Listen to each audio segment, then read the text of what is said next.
Daniel पहला बाब। शाह यहूदा यहोयकीम की सल्तनत के तीसरे साल में शाह बाबल नबूकदनेस्सर ने यरूशलेम पर चढ़ाई करके उसका मुहासरा किया, और खुदावंद ने शाह यहूदा यहोयकीम को और खुदा के घर के बाज ज़रूफ को उसके हवाला कर दिया, और वो उनको सिनार की सरजमीन में अपने बुतखाना में ले गया। चुनाचा उसने ज़रूफ को अपने बुतखाना के ख़जाना में दाखिल किया। और बादशाह ने अपने ख्वाजा सराओं के सरदार अस्पनस को हुक्म किया कि बनी इसराइल में से और बादशाह की नस्ल में से और शुरफा में से लोगों को हाजिर करे।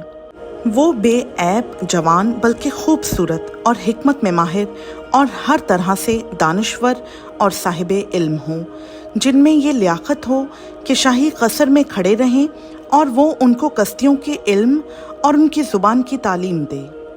और बादशाह ने उनके लिए शाही खुराक में से और अपने पीने की मैह में से रोज़ाना वजीफ़ा मुकर्रर किया कि 3 साल तक उनकी परवरिश हो, ताकि इसके बाद वो बादशाह के हुजूर खड़े हो सकें। और उनमें बनी यहूदा में से दानिएल और हननिया और मिसाएल और अज़रिया थे, और ख्वाजा सराओं के सरदार ने उनके नाम रखे। उसने दानिएल को बेल्तशज़र और हननिया को सिद्रक और मिसाएल को मीसक और अज़रिया को अबदनजू कहा। लेकिन दानिएल ने अपने दिल में इरादा किया कि अपने आप को शाही खुराक से और उसकी मैह से जो वो पीता था नापाक ना करे। इसलिए उसने ख्वाजा सराओं के सरदार से दरख्वास्त की कि वो अपने आप को नापाक करने से माजूर रखा जाए। और खुदा ने दानिएल को ख्वाजा सराओं के सरदार की नज़र में मकबूल व महबूब ठहराया। चुनाचा ख्वाजा सराओं के सरदार ने दानिएल से कहा कि मैं अपने खुदावंद बादशाह से, जिसने तुम्हारा खाना पीना मुकर्रर किया है, डरता हूँ। तुम्हारे चेहरे उसकी नज़र में तुम्हारे हम उम्रों के चेहरों से क्यों ज़बून हों, और यूं तुम मेरे सर को बादशाह के हुजूर ख़तरा में डालो। तब दानिएल ने दारोगा से, जिसको ख्वाजा सराओं के सरदार ने दानिएल और हननिया और मिसाएल और अज़रिया पर मुकर्रर किया था, कहा, मैं तेरी मिन्नत करता हूँ कि तू 10 रोज़ तक अपने खादिमों को आज़मा कर देख, और खाने को साग पात और पीने को पानी हमको दिलवा।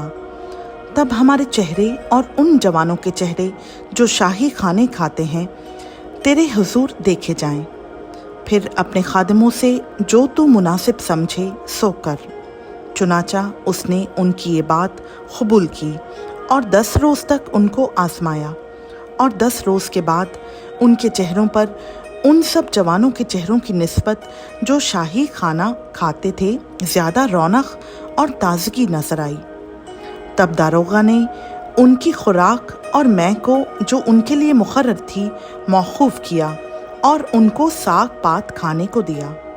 तब खुदा ने उन चारों जवानों को मार्फत और हर तरह की हिकमत और इल्म में महारत बख्शी, और दानिएल हर तरह की रोया और ख्वाब में साहिब फ़हम था।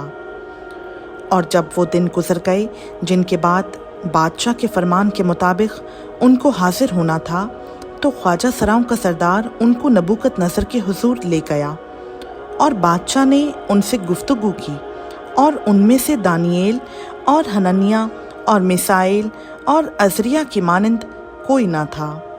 इसलिए वो बादशाह के हुजूर खड़े रहने लगे, और हर तरह की खिरदमंदी और दानिश्वरी के बाब में जो कुछ बादशाह ने उनसे पूछा, उनको तमाम फालगीरों और नजूमियों से जो उसके तमाम मुल्क में थे 10 दर्जा बेहतर पाया। और दानिएल खोरस बादशाह के पहले साल तक जिंदा था। खुदावंद का पाक कलाम का पढ़ा, सुना, समझा और कबूल किया जाना हम सबों के लिए बाइस बरकत हो। आमीन।